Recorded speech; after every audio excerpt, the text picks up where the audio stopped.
Good morning, everyone. Today we're going to talk about polygons. First of all, you have to know what is a polygon. Polygons follow three properties. The first one, they are two-dimensional shape, which means they are flat. Second, they are made of straight lines which meet in a vertex and never cross each other. That means when you have two lines meeting in one point, this point is called vertex. Okay. The last one, which is the shape, is closed. That means it's closed and there's no open here. Well, that's a polygon. Okay.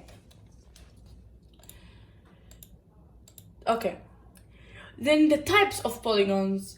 The first one, you have triangle, which have three sides. You have the quadrilateral, 4 sides, pentagon, 5 sides, hexagon, 6 sides, heptagon, 7, octagon, 8, and nonagon, 9, and then the last one, which is decagon, 10.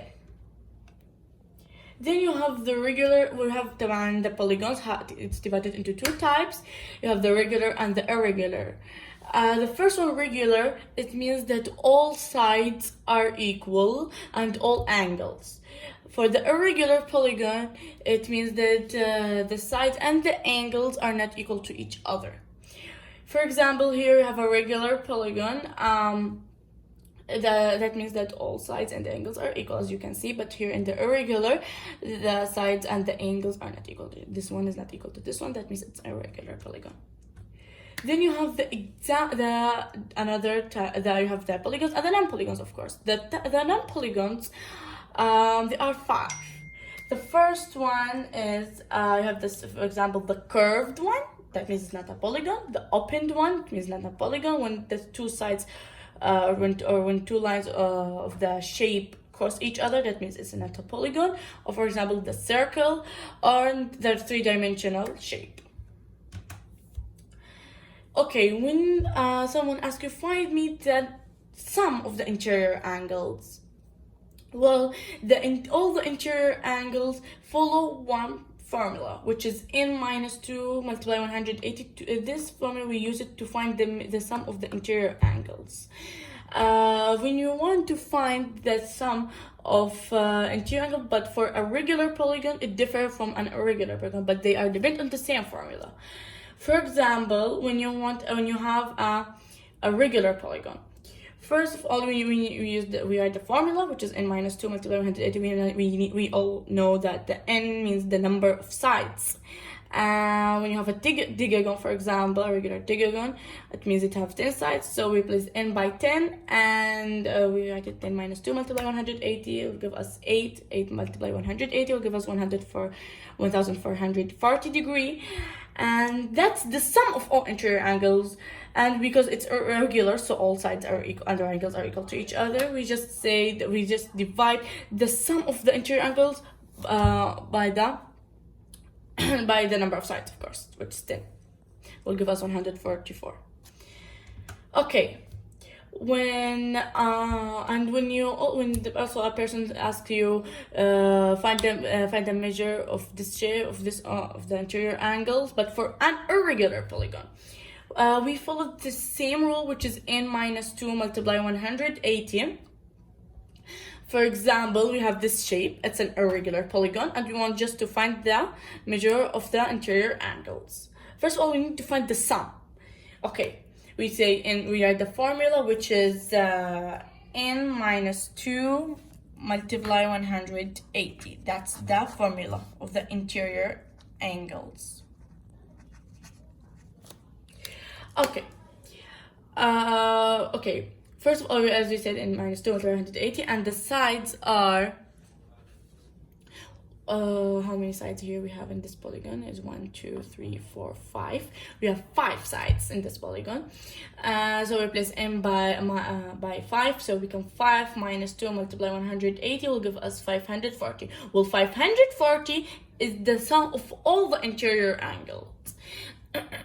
Then we add them to we add all these angles together and give an equal 540 with the sum of all the interior angles, and we add all of them and we give us 135c equal 540, and then we divide 540 by 135 will give us c, and so c will equal 4. Then we substitute by each interior angle to find the measure of each interior angle. We have found the sum. Now for each interior angle, we say, for example, we have this angle A, which is 35c. We found c, so we say by substitution 35 multiply 4, which is c, will give us 140 degree. And the same for all of them. Now for the exterior angles. Okay, in the exterior angles, we doesn't need to find the sum of all of them, because we all know that the sum of the exterior of all the exterior angles is equal 360. Okay, for example, you have also the regular and the irregular polygons. When you have a regular polygon, for example, when you have for example a square, this is a square which is and it's quadrilateral. We have 4 sides, and it's a regular polygon. So we say 4x equal 360, and like that, for 360 divide 4 will give us 90. So x equal 90. Okay,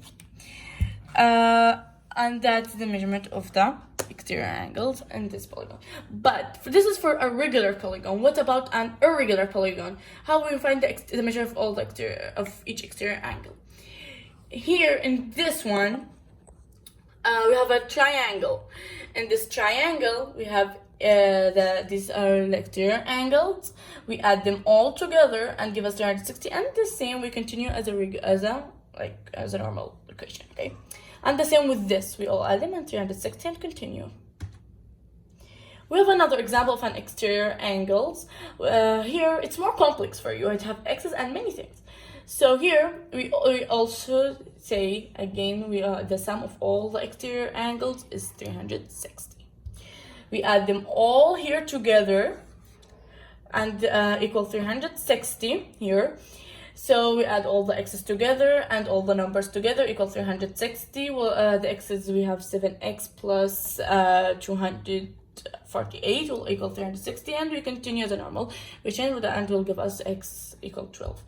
Then we need to know what each exterior angle is equal. We substitute by each, for example, here for x minus 12, we say here, we have 4 multiply 12, this is by the substitution, minus 12. Okay, 4 multiply 12, going to give us 48. 48 minus 12 will give us 36. That's the measurement of each of this exterior angle only. Thanks for listening. That was done by Batool Grade 8.